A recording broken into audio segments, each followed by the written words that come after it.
Duty गर्नु पनि मन लाग्नु छोड्यो मलाई त हो। यस्तो घटना देख्दाखेरि चाहिँ कसलाई चाहिँ ड्युटी गर्नु मन लाग्छ होइन।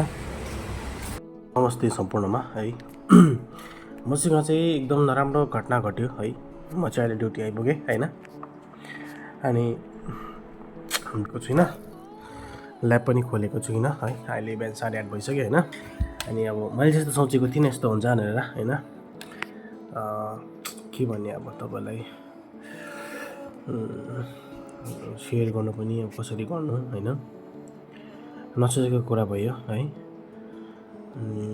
के भयो त भन्ने हजुरलाई भइरहेको होला होइन।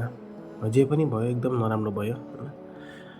के गर्ने अब यस्तो हुन्छ भनेर मैले पनि सोचेकै थिइनँ होइन। दुःख लाग्यो अब के भन्ने अब। ड्युटी गर्नु पनि मन लाग्नु छोड्यो मलाई त हो। पर्खिनुहोस् ल,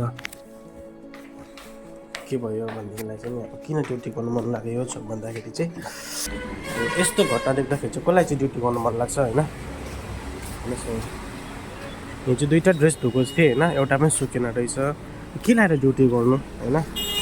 अब यस्तो हुन्छ भन्ने कुरा थाहा पाएको भए त म धुन्थिनँ थिएँ नि त। हिजो नै मैले फर्स्ट टाइम हस्पिटलमै लुगा जस्तो ड्रेस धोएर सुकाएको अनि सुकिँदैन रहेछ होइन।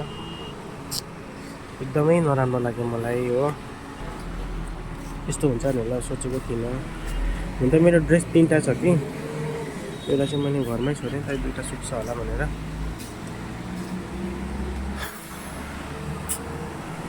टेन्सन नपारे त